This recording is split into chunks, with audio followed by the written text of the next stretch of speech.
안녕하십니까. 저는 NH투자증권에서 리서치 본부를 맡고 있는 오태동 상무입니다. 네, 이렇게 화면으로 찾아뵙게 돼서 진심으로 반갑다는 말씀 드리겠고요. 지금부터 2025년도 경제 및 금융시장 전망에 대해서 간략하게 말씀을 드리겠습니다. 2024년도의 경우에는 한국 투자자분들의 경우에는 국가별 선택지에 따라서 명암이 매우 엇갈렸다라고 이제 볼 수 있겠지 않습니까? 미국 주식을 투자한 투자자분들은 한박 웃음을 지었던 것 같고요. 반면에 한국 주식은 상대적으로 매우 저조한 수익률을 기록한 한 해가 되는 것 같습니다. 2025년도도 큰 흐름에서 변화는 없을 것으로 이제 보고 있는데요. 다만 그동안 상대적으로 부진했던 지역, 국가들이 일정 부분 회복하는 흐름들이 나오지 않을까 기대를 하고 있습니다. 저희가 생각하고 있는 내용들을 지금부터 간략하게 정리해서 말씀을 올리도록 하겠습니다. 투자 환경을 언급할 때 제일 중요한 것은요, 지금 금융시장 환경은 정치가 경제를 지배하고 있다는 겁니다. 화면에서 보시듯이 전 세계가 세계화의 과정에서 벗어나서요, 경제 블록화로 나눠지고 있고요. 그 경제 블록화에는요, 국가별 정치적 이해관계가 첨예하게 대립하고 있는 상황들입니다. 아시겠지만 미국과 중국은 패권 다툼을 하고 있고요. 이러한 패권 다툼은 과거 수년 전부터 이어졌고 앞으로 적어도 수년 동안은 큰 변화가 없는 과정이라고 생각을 하고 있습니다. 한편 유럽에서는 러시아와 이제 우크라이나의 전쟁이 이어지고 있는데요. 이러다 보니까 결국은 러시아와 중국이 좀 더 결속력을 갖고 있고요.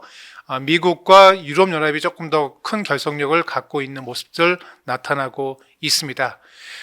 미국은 중국산 제품을 다변화하기 위해서요. 신흥국 중에서 멕시코라든가 인도와 더욱더 관계가 높아지고 있고요. 이러다 보니까 미국, 유럽 진영들, 그리고 중국, 러시아 진영들 이런 식으로 경제 블록화 현상이 가속화되어 있는 게 현재 큰 그림입니다. 이 상황에서 2025년도에 주목해볼 몇 가지 이슈가 있는데요. 저는 양극화를 하나 꼽고 싶습니다. 제가 예를 하나 들어보겠습니다. 하버드 대학교에서 조사한 자료인데요. 미국에서 대학교에 진입하는 학생들 SAT 점수죠. 뭐 한국의 수능과 동일한 같다라고 보시면 될 것 같은데요. SAT 점수를 같은 점수를 받았을 때 아버지, 부모의 소득에 따라서 명문대 진학률이 어떻게 달라지는지를 조사한 건데요. 이 X축에 있는 이 숫자들이 미국에서 이제 부모의 이제 소득 순입니다. 오른쪽으로 갈수록 부자가 되겠죠. 뭐 예를 들어 보겠습니다. 아버지가 일론 머스크, 아버지가 빌 게이츠다. 그러면은 그런 경우에 동일한 점수를 받은 자녀분들이 명문대 진학률이 평균보다 2.2배 높게 나타납니다. 반면에 맨 왼쪽에 제로에 수렴하고 있는, 그러니까 아버지가 가장 가난한 거죠. 아버지가 예를 들어서 알코올 중독자, 아버지가 예를 들어서 뭐 30년 징역을 살고 있는 그런 부모의 자녀의 경우에도 평균 대비 높은 한 1.4배 정도의 명문대 진학률을 보이고 있습니다.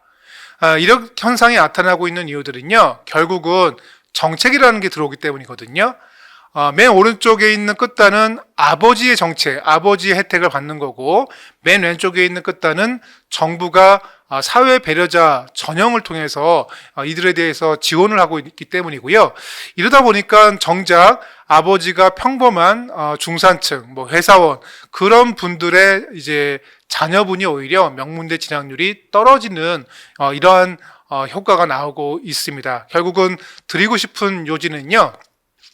정책이라는 게 들어가게 되면은 우리가 생각했던 것과 다른 결과가 좀 나온다라는 말씀을 드리고 싶어서 제가 장표에 담았고요. 이것을 이제 경제로 넘어가서 해석을 좀 해보겠습니다. 이 화면에 보시는 그 그래프 중에서 주황색 막대 그래프는요, 중국이 지급하고 있는 보조금 연도별 금액이거든요. 미국이 지속적으로 중국에 보조금을 지급하지 말라라는 말을 해왔지 않습니까? 그럼에도 불구하고 중국은 계속적으로 보조금을 지급하고 있고요. 2016년도 이후에는 데이터를 공개하지 않고 있습니다. 지금은 더 많은 보조금을 지급하는 것으로 추정이 되고 있는데요. 예를 들어서 저희가 방문했던 많은 중국 기업들은요, 대부분 공산당 산하의 이제 회사들입니다. 그런 회사들의 주요 KPI, 주요 기업들의 퍼포먼스에 대한 인덱스 목표를 보면요, 대부분 다 매출의 성장률, 고용 성장률 이런 것들이 해당이 돼요. 다시 말씀드려서 순이익은 대부분 들어있지 않거든요. 시장을 적극적으로 넓히고 직원들을 많이 고용하게 되면요, 기업 실적이 적자가 나더라도 그런 부분들은 중국 정부가 보존해 주겠다, 이런 유에 나오기 때문에 미국이 이런 부분에 대해서 계속적으로 지적을 해왔고요. 그럼에도 불구하고 중국은 말을 듣지 않았습니다. 그러다 보니까 코로나19를 계기로 미국 정부가 가계에 보조금을 지급했던 경우가 2020년도에 있었죠. 그 이후에 기업에 대한 이제 보조금 정책들을 본격적으로 사용하기 시작하면서 이 파란색 막대 그래프처럼 미국도 본격적으로 정책을 이렇게 쓰기 시작했다라고 볼 수가 있겠습니다. 이러한 영향이 지금 금융시장에 크게 지금 반영이 되고 있다라고 볼 수가 있는데요. 이러한 G2 국가들이 왜 이렇게 정책을 쓰고 보조금을 쓰는지 그 부분이 중요하다라고 볼 수 있는데요. 국가의 성장 단계를 보시면요, 여기 X축이 이제 시간입니다. 시간이고 Y축이 1인당 국민소득입니다. GDP입니다. 초기의 성장 단계에서는 인구가 좀 성장하고 그러면요, 큰 이변이 없는 한 경제 성장률이 높게 나타나고 있거든요. 대표적인 나라가 지금 인도라고 해당이 될 수 있겠습니다. 그래서 인도는 성장성이 매우 높은 국가로 인식이 되고 있는데요. 이 단계에서 제조업 기반을 확보하고 창고를 건설하고 항만을 건설하고 이러한 인프라 투자와 더불어서 도시화 산업화가 진행이 됩니다. 이러한 도시화 산업화를 상당 부분 진행한 국가가 지금 중국이 해당되겠고요. 중국의 경우에도 한 단계 이제 업그레이드가 필요하거든요. 선진국에 진입하기 위해서요. 주요 산업에 대한 서비스와 소프트웨어 비즈니스에 대한 전환이 좀 필요하고요. 기존 제조업도 더 하이 퀄리티 비즈니스가 이제 필요한 거죠. 중국은 그런 것들을 위해서 지금 보조금을 지급하고 있다라고 볼 수 있겠습니다. 더 나은 하이 레벨로 넘어가지 못하게 되면요, 제조업 부분에서요, 브라질과 같이 이제 탈퇴하는 그런 모습이 나타나겠고요. 이 구도를 넘어가게 되면요, 이제 선진국이라고 이제 우리가 말을 할 수가 있는데, 한국, 일본, 영국, 독일, 이런 나라들이 대표적으로 해당되는데, 이 정도에 진입하게 되면 보통은 이제 인구가 감소하거나 하면서 좀 정체기를 맞게 됩니다. 이 정체기에서 중요한 부분들은 차세대 성장 동력을 만들어서 추가적으로 생산성을 높이면서 한 단계 더 올라가느냐, 아니면은 그렇지 못하느냐에 이제 갈림길에 들어서게 되는데요. 제 판단에는 미국과 독일이 다른 방향으로 지금 가고 있지 않을까라는 생각을 하게 됩니다. 미국은 기술 혁신을 통해서 기술 혁신을 위해서 또 보조금도 지급하고 하면서요, 한 단계 더 높은 레벨로 지금 이동하고 있다라고 볼 수가 있겠고, 반면에 독일은 기존의 독일의 레거시 비즈니스 같은 경우는요, 주요 기계라든가 내연기관 자동차 이런 부분들이 되는데, 지금 나오는 최근 트렌드에서 다소 제가 볼 때는 따라가지 못하고 있지 않나라는 생각들을 해서 미국과 독일의 행보가 좀 다르다라고 볼 수 있겠습니다. 결국 이런 국가의 성장 단계에서 중요한 부분들은요, 정책이 매우 중요하다라고 볼 수가 있겠고요. 결국 미국이 현재 재정 적자를 감수하면서 라도 쓰고 있는 이런 정책들이 미국의 장기적인 성장성을 높이는데 기여하고 있다라고 볼 수 있겠고, 금융시장 참여자분들도 그런 부분에 대해서 프리미엄을 부여하고 있다라고 볼 수가 있겠습니다. 자, 그러면요, 지금 우리는 미국에 대해서 얘기할 때 다 좋은데 한 가지 걱정거리가 미국의 재정 적자가 너무 크다라는 말씀을 많이 하시지 않습니까? 재정적자 비율이 GDP 대비 6%, 7%까지 올라오고 있고, 연간 이자 비용이 미국 정부의 예산이 뭐 한 7조 달러 정도 되는데요. 이제는 한 1조 달러까지 이자 비용으로 나가지 않느냐 하면서 미국의 재정 건전성에 대한 의심을 많이 걱정을 합니다. 다만 여기서 체크해 볼 만한 것들은요. 재정 적자가 나쁜 것이냐라고 판단했을 때 돈을 어떻게 쓰느냐가 중요하다라는 거죠. 예를 들어서 정부가 재정 적자를 만들게 되면요, 결국은 그만큼이 민간 부분의 흑자가 되는데요. 민간 부분의 흑자를 만든 건데 이 돈의 정부의 돈의 쓰임이 단순하게 적자를 써서 사라지는 부분이냐? 예를 들어 대표적인 예로 뭐 사회복지 비용들, 뭐 가계 생활비 이런 쪽으로 나가게 되면요, 이게 생산성과 연관이 안 되거든요. 반면에 차세대 성장 동력에 집중적으로 투자를 해서 장기적으로 GDP를 끌어올리고 양질의 일자리를 만드는 쪽에 정책을 쓰기 위해서 정부가 적자를 감수하는 경우에는요, 이걸 나쁘다고 할 수는 없다라고 저희는 판단을 하고 있습니다. 실제로 지금 미국 같은 경우 보시면요, 이 파란색 라인 차트가 미국의 경제 규모 대비 민간, 가계와 기업 부분의 부채 비율인데요. 부채 비율이 떨어지는 모습을 볼 수가 있습니다. 결국은 정부가 재정 적자를 감수하고 민간 부분은 대신 재무 건전성이 좋아지는 구도이고요. 그 과정에서 디테일하게 보시면요, 성장 동력에 많은 돈들을 쓰고 있기 때문에 저는 미국 정부의 재정 적자가 아주 그렇게 부정적으로 볼 이슈는 아니다라고 생각을 하고 있습니다. 이러한 흐름들과 그리고 미국의 성장성에 대한 믿음으로 글로벌 돈의 흐름이 바뀌고 있는데요. 특히 오른쪽 차트 한번 보시면요, 미국 주식, 그러니까 외국인이 보유한 미국 주식에서 미국인이 보유한 해외 주식을 뺀, 그러니까 순수하게 미국으로 들어간 주식 자금이라고 보시면 될 것 같고요. 보시면은 2020년도 이후에 미국으로 들어가는 주식 자금이 이제 플러스로 전환된 것들을 보실 수가 있겠습니다. 우리는 예전에 한국 주식에 대해서 외국인들이 얼마나 한국 주식을 투자할까, 그리고 미국인들이 얼마나 신흥국가를 투자할까, 이런 것들을 주로 체크를 하지 않았었습니까? 결국은 그런 이유들은요, 미국인 입장에서 미국보다 더 성장성이 높은 지역으로 투자를 하는 그런 플로우였기 때문에 관심을 가졌던 건데요. 지금은 정반대로 미국 자산이 가장 성장성이 높고 안정성이 높기 때문에 미국 주식으로 유동성이 들어가는 흐름들을 보실 수가 있겠고, 이런 부분들이 그동안 정책의 효과들로 나오는 결과물이 아닐까라는 생각을 하고 있는데, 저희 리서치 본부에서는 이러한 구도가 적어도 수년 정도는 더 이어질 것이다 라고 보고 있는 입장입니다. 자, 여기서 또 한 가지 우리가 체크해 볼 만한 건요, 그러면요, S&P 500 지수가 6,000포인트에 도달하고 미국 주식시장의 PR이라고 하죠.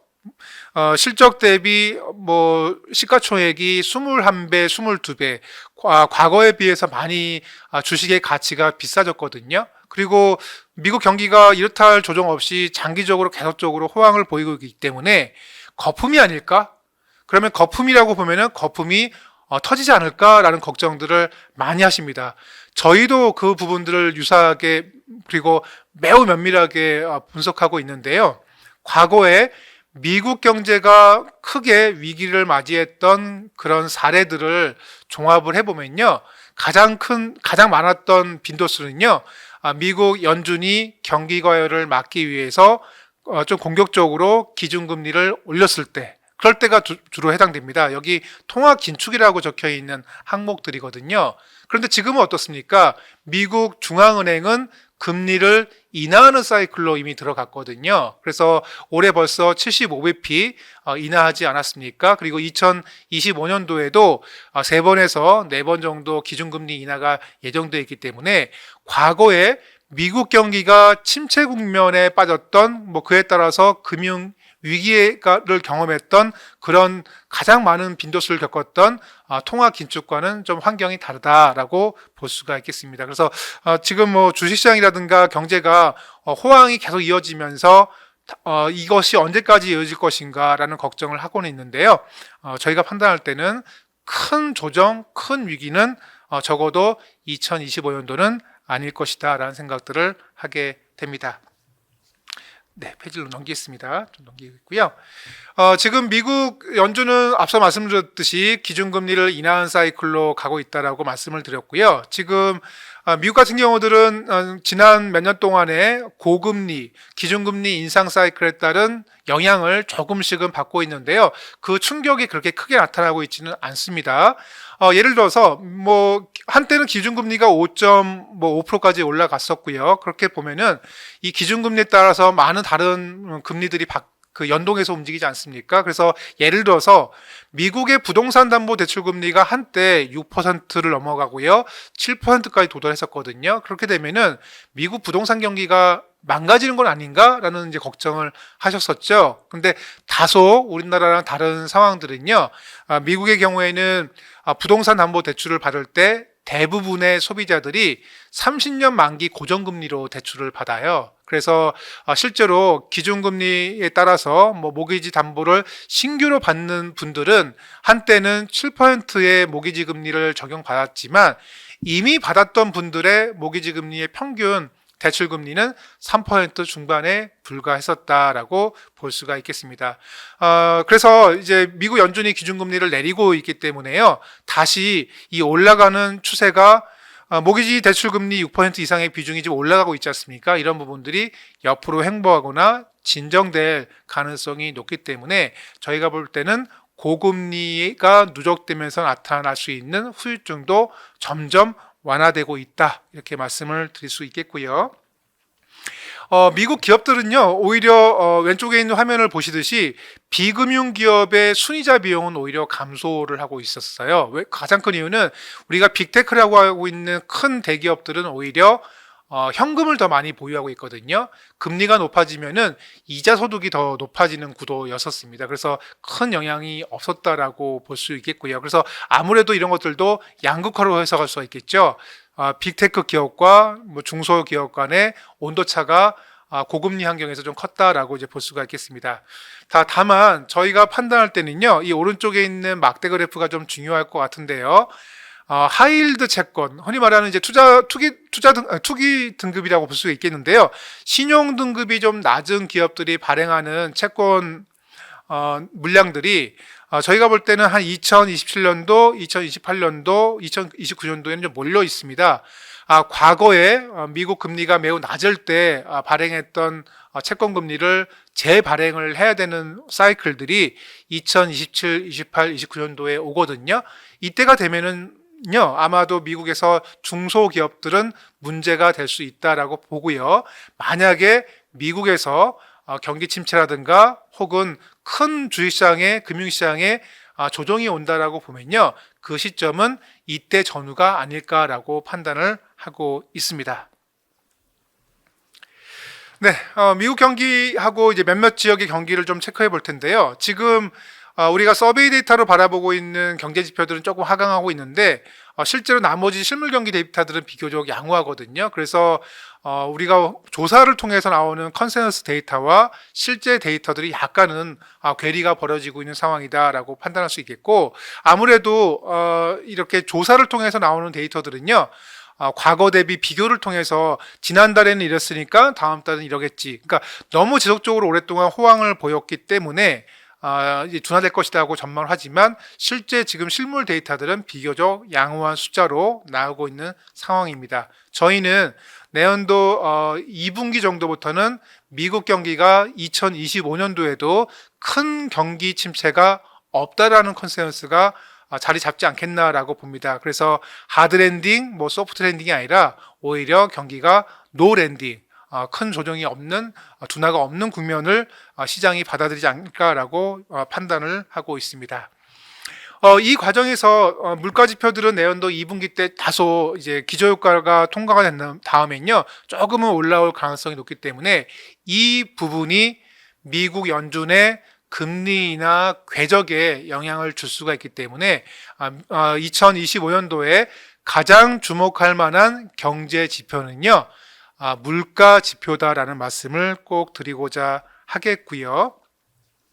한때 우리 뭐 가을 무렵에 미국의 고용 시장에 대해서 많이 관심을 갖지 않습니까? 실업률이 저점을 찍고 올라가면서 본격적으로 미국의 실업률이 상승할 거고, 그것이 미국 경기의 침체 신호다라고 우리는 해석을 해왔는데요.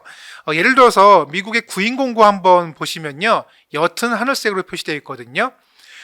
미국의 경제 경제 지표들요, GDP 같은 경우들은 장기적으로 우상향합니다. 주식시장도 좀 우상향해왔고, 그런데 이러한 구인 공고와 같은 데이터들은요, 일정한 밴드 안에서 옆으로 밴드 안에서 움직여요. 그리고 이 구인 공고 데이터들은 지나치게 높은 수준, 기업들이 직원을 뽑으려는 공고가 지나치게 높았다가 이제 내려오고 있는 과정에 있고, 아직도 수준은 과거 채널상 상단부에 있다라는 겁니다. 그래서 이 고용시장이 급격한 침체로 가는 그런 모습은 아니다라는 얘기죠. 과열이 진정되는 단계로 볼 수가 있다라는 말씀을 드릴 수가 있겠습니다. 트럼프 당선자의 공약 중에 하나가 이제 불법 이민자들 퇴출 이런 것들이 있고요.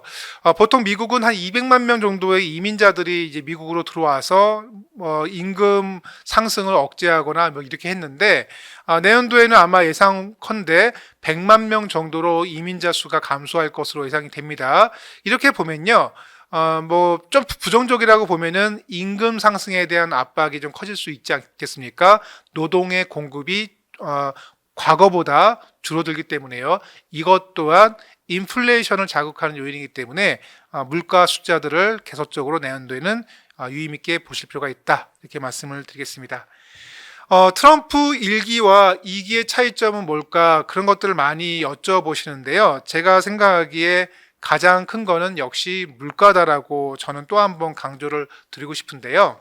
예를 들어서 트럼프 당선자가 과거에 대통령으로 집권했었던 2017년도, 18년도, 19년도, 20년도 이 기간 동안에 우리한테 충격을 줬던 가장 큰 정책은 중국에 대한 관세부가 아니었었습니까? 그런데 그 당시에도 트럼프 정부는 중국에 대한 관세를 부과하면서도 미국 내 인플레이션을 좀 자극하지 않기 위해서 좀 전략적으로 관세를 부과했었어요. 예를 들어서 1기 관세율을 좀 보시면요, 산업재나 중간재나 태양광 패널 같은 중간재나 일부 자동차에만 관세율을 25% 부과를 했었고요.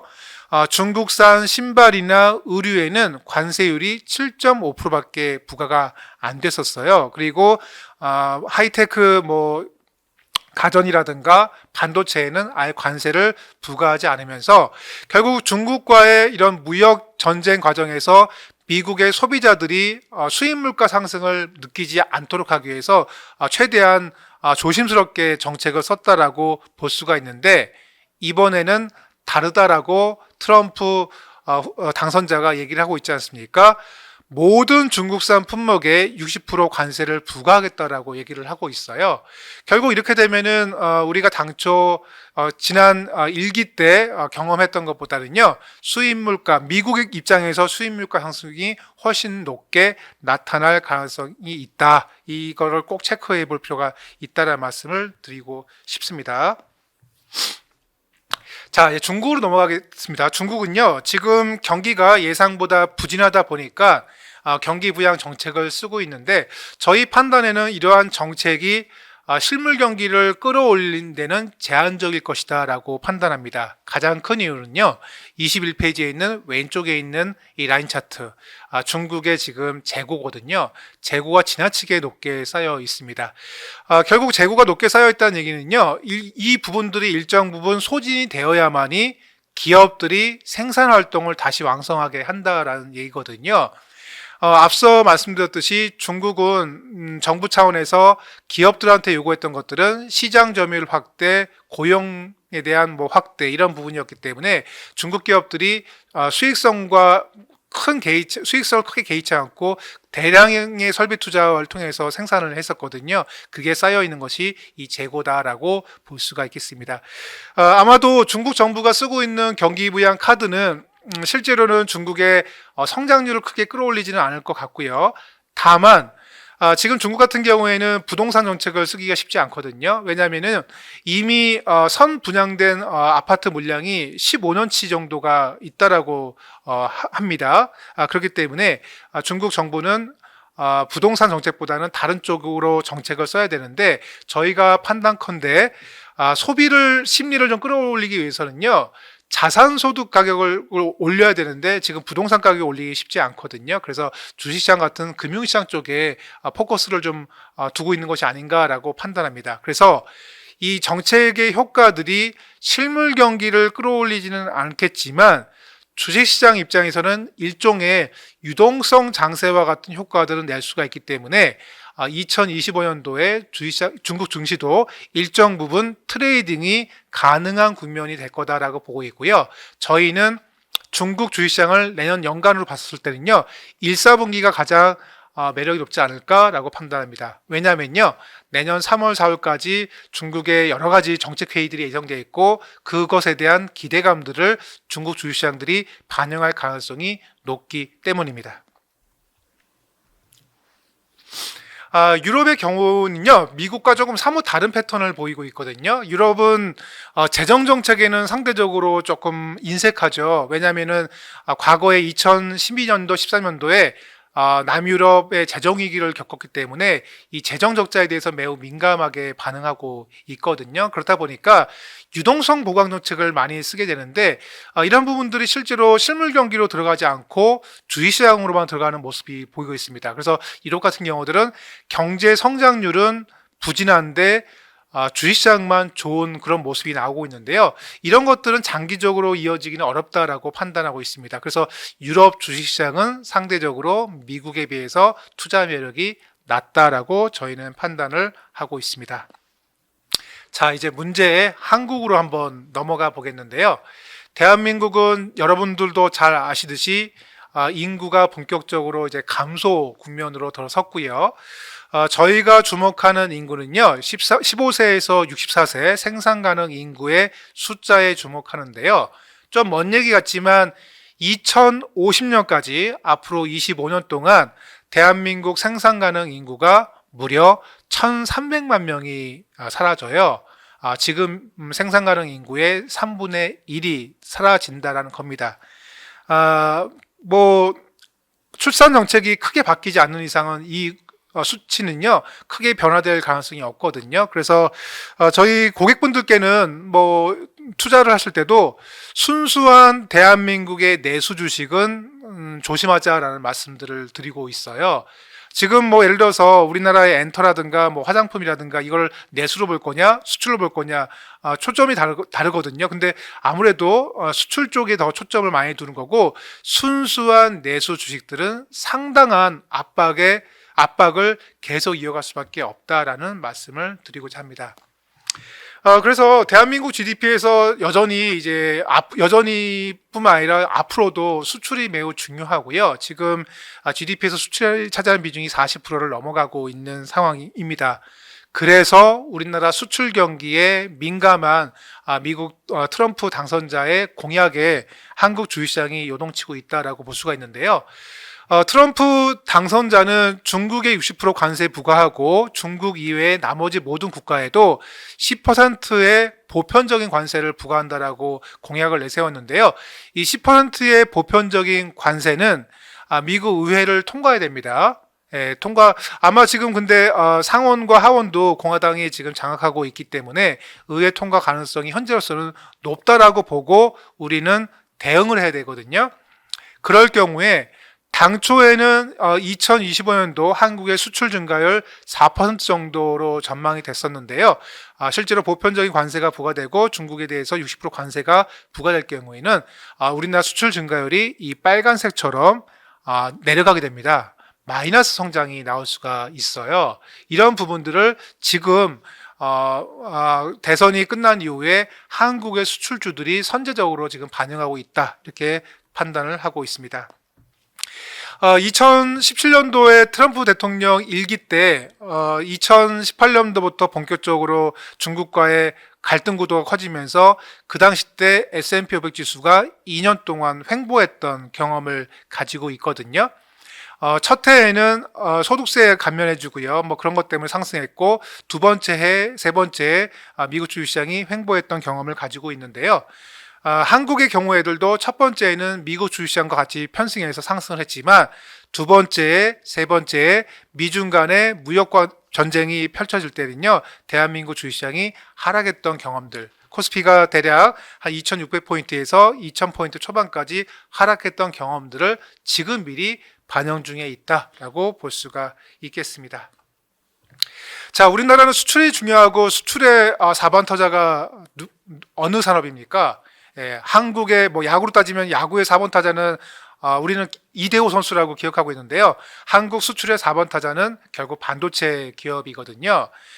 반도체 기업의 그 투자액들을 보면은 다소 아쉬운 부분들이 오른쪽에 있는 대만의 TSMC보다 한국의 삼성전자, 하이닉스의 설비 투자 금액들이 좀 높지 않거든요. 이런 부분들은 다소 걱정을 하게 만듭니다. 그래서 이런 부분들 때문에 지금 우리나라 반도체 주식이 조금은 흔들리고 있는 상황에 있다, 이렇게 볼 수가 있겠고요.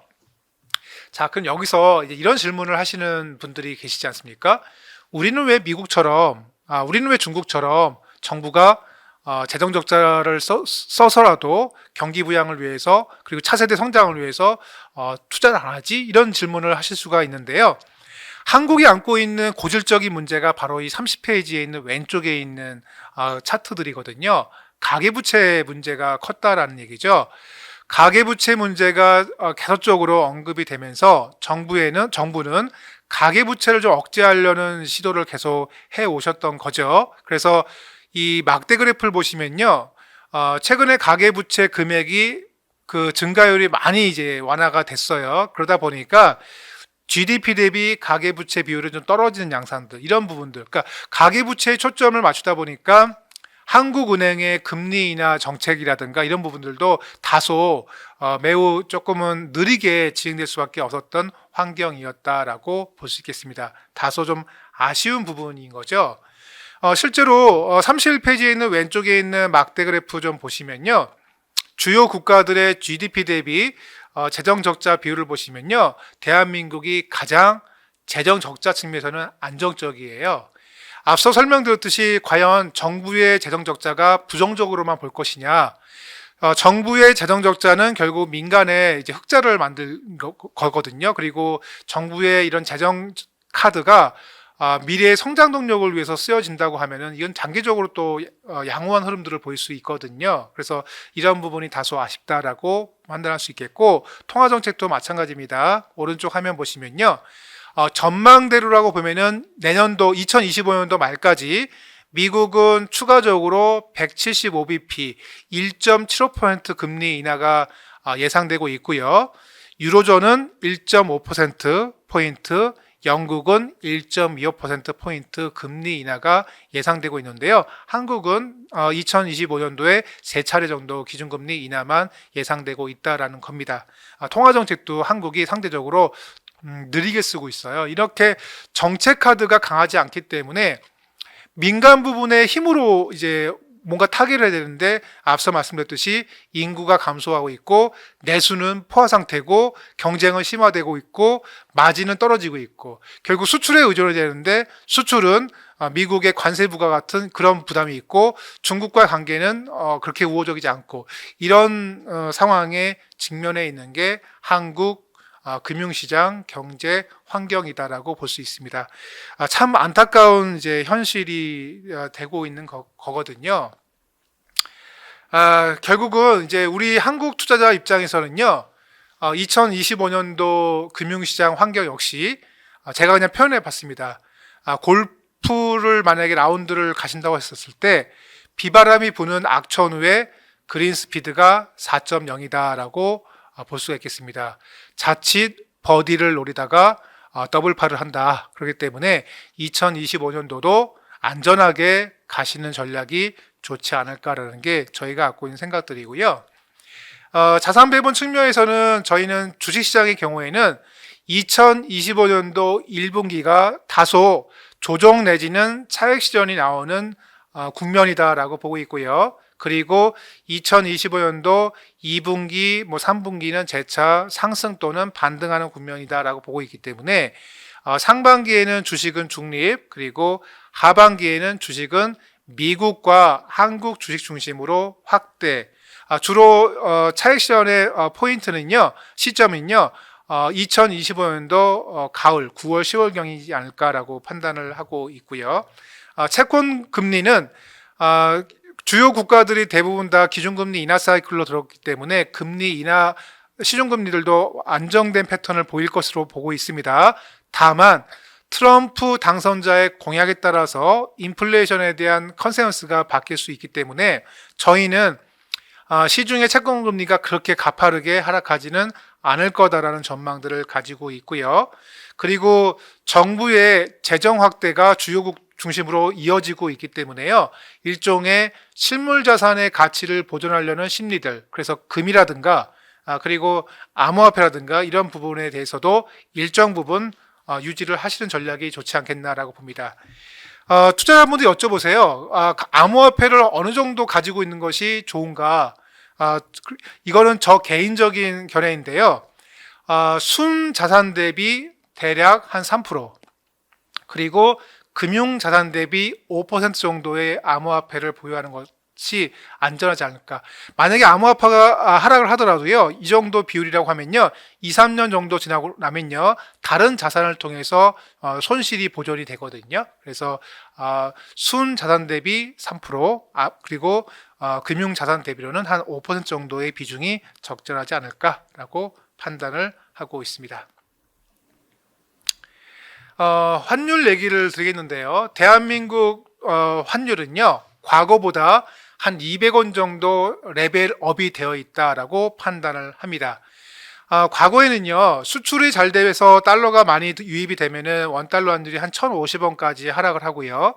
또 경기가 안 좋아져서 수출이 부진하고 그러면요, 원달러 환율이 한 1,250원까지 상승해서 수출 경쟁력을 회복하고 그런 모습을 보였었습니다. 그래서 과거에는 대략 1,050원에서 1,250원 사이에서 움직였는데요.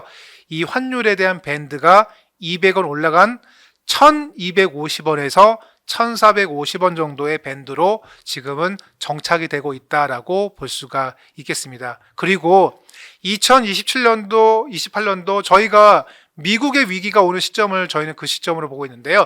그때가 되면은 환율은 일시적으로 상방이 더 열려 있을 것이다 라고 판단을 하게 됩니다. 이렇게 원달러의 밴드를 200원 올린 이유는요, 잘 아시겠지만 코로나19 이전만 하더라도 여러분들 해외 주식 투자 하셨습니까? 예, 안 했거든요. 최근 5년 동안 나타나는 새로운 투자 트렌드이거든요. 그런 자금들이 계속적으로 해외로 달러 수요가 많아지는 부분들, 그리고 미국의 IRA 법안들 때문에 우리나라 많은 기업들이 미국 본토에 공장을 지어야 됩니다. 그 돈이 다 어디서 나오겠습니까?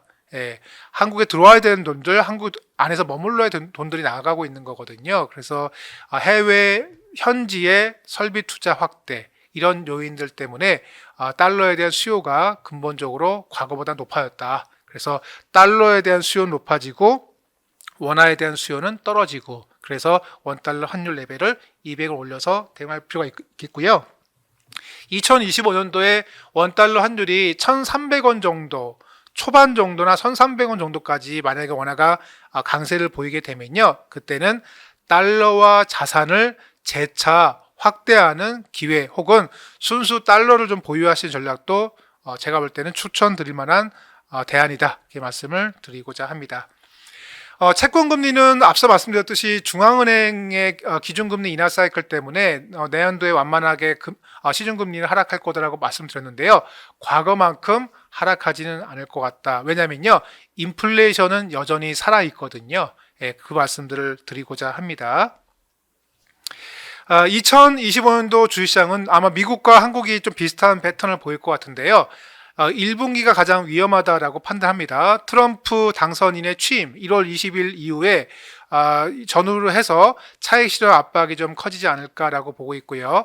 선제적인 그런 공약을 우리가 지금 반영하는 과정에서 인플레이션에 대한 우려들도 좀 미리 하지 않을까라고 보고 있어서 1분기가 차익 실현의 국면이고, 이때 미국 주식을 많이 투자하시 못하신 분들의 경우에는 이때 비중 확대의 기회로 삼고, 한국 같은 경우들은 제가 볼 때는 상대적으로 지금 먼저 조정을 받았기 때문에 다운사이드 리스크는 그렇게 높지는 않을 것으로 판단을 하고 있습니다. 저희는 코스피의 경우에는요, 저점은 2250포인트, 고점은 2850포인트 정도로 보고 있다, 이렇게 말씀을 드리고 있고요. 대한민국 같은 경우에 지금 뭐 코스피 PBR 한때 뭐 0.8배 초반까지 낮아졌는데요. 과거에 0.8배 초반이 역사적인 바닥인데요. 이때를 지수로 환산해 보게 되면 대략 한 2250 정도 나옵니다.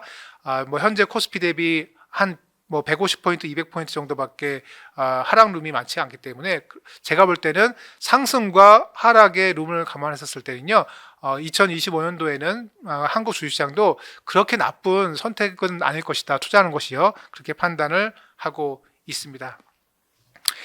삼성전자 같은 경우들은 120개월 이동평균선 까지 근접했거든요. 120개월 이동평균선이라고 하면은 결국 10년짜리 차트가 되는 거죠. 삼성전자가 120개월 이동평균선까지 근접했던 경우는 과거에 외환위기, 90년도 후반의 외환위기, 그리고 2008년도의 금융위기 이후에 처음인 거죠. 심각한 도전이고 우리가 걱정할 만한 상황들인 것 같은데요. 대신 삼성전자가 뭐 자사주 매입이라든가 그리고 가치가 많이 떨어졌기 때문에 제가 판단할 때는 지금 가격에서 크게 하락하지는 않을 것 같고요. 우리가 걱정하는 경쟁력 저하들은요, 조금 더 장기적으로 계속적으로 체크해야 될 문제다라고 판단하고 있고, 경쟁력이 저하됐다라는 걱정은 지금 주가에 많이 녹아 있는 것 같다라고 저희는 판단을 합니다. 2025년도는 2024년도에 비해서 미국 주식시장의 가격 메리트가 조금 떨어져 있기 때문에, 예를 들어서 2024년도에는 미국 주식시장을 100% 투자했으면은 뭐 그게 가장 지나가 보니까 합리적인 선택이었죠. 2025년도는요, 미국 주식시장을 100에서 뭐 예를 들어서 한 70 하고 나머지 30 정도를 상대적으로 좀 저렴해 보이는 국가들에 좀 분산하시는 게 어떻겠나라고 판단하고 있고요. 저희는 2025년도 1분기에는 중국도 괜찮다라고 보고 있고, 한국도 수익률 측면에서는 2024년도보다는 나은 모습을 보일 것이다 라고 전망을 하고 있습니다. 다만 메인은 미국이란 사실은 변함이 없고요. 네, 중요한 내용들 다 말씀을 드렸고요. 시장에서 조금 기대하는 부분 중에 하나가 트럼프 당선자께서 금융 규제를 완화하면서 이러한 부분들이 에셋 시장의 거품을 더 키우지 않을까?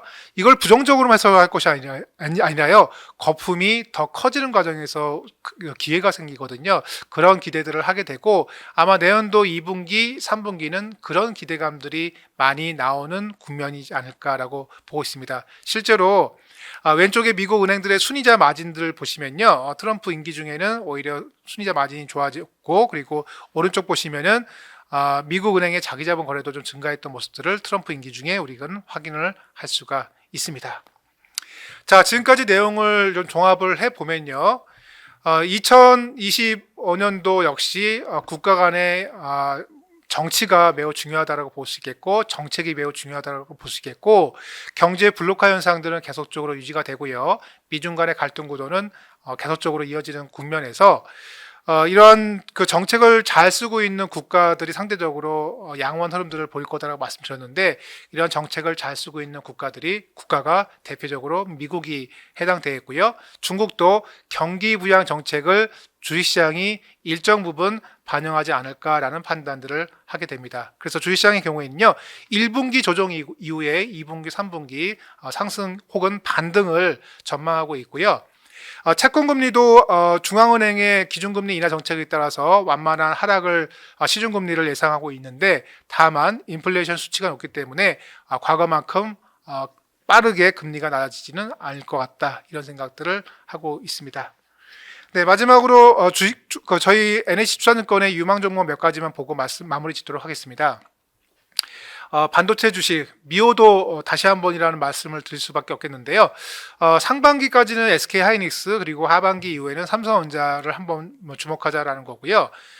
수출하는 업종 중에서 찾아보면은 대표적인 게 저희 판단할 때는 엔터 산업이 내연도에 유망할 것이다라고 판단합니다. 그래서 뭐 하이브를 중심으로 한 이런 엔터 비즈니스들 상당히 유망할 것으로 판단하고 있고요. 그리고 화장품에도 관세 부과 우려 때문에 좀 걱정을 많이 하고 있는데요. 지금 K-뷰티는 제가 볼 때는 상당 기간 지속될 것 같거든요. 관련된 회사들 유망 종목으로 저희가 제시를 한 상황이고요. 그리고 2025년도에는요. 중소형주들도 일정 부분은 이제 관심 있는 종목들이 나올 것이다 판단합니다. 저희 회사의 스몰캡 담당 애널리스트가 2024년도 내내 쉬었습니다. 예, 하도 주식이 안 좋아서요. 근데 2025년도에는 그나마 조금은 일을 하지 않을까라고 저희는 기대를 해보고 있고요. 미국 주식은 저희 미국 주식 담당 애널리스트는 엔비디아와 애플을 시가총액 5조라는 어마어마한 숫자를 지금 제시를 하고 있습니다. 달성되는지 여부는 좀 지켜봐야 될 것 같은데요. 시가총액 5조를 타겟으로 제시하고 있고 또 하나의 다크호스는 IBM 비즈니스가 AI 비즈니스의 또 다른 수혜 종목이 될 거다라고 판단을 하고 있고요. 중국 같은 경우에는 로보센스 같은 자율주행 시장에서 핵심 회사들, 이런 회사들을 장기적으로 유망하게 보실 필요가 있다. 이렇게 판단을 하고 있고요. ETF 같은 경우에는 뭐 잘 아시겠지만 AI 전력 인프라, 그리고 미국의 방산 ETF, 그리고 미국의 하이힐드 채권 관련된 ETF, 그리고 북미의 에너지 미드스트림 관련된 인프라 ETF 이런 것들을 유망하게 저희 ETF 팀에서는 선정을 했습니다. 네, 지금까지 2025년도 전망에 대해서 말씀을 드렸고요. 2025년도 역시 상당히 터프한 한 해가 될 것 같은데요. 제가 지금까지 말씀드린 내용이 조금이라도 도움이 되셨으면 좋겠습니다. 지금까지 경청해 주셔서 진심으로 감사드리겠습니다. 이상 마치겠습니다.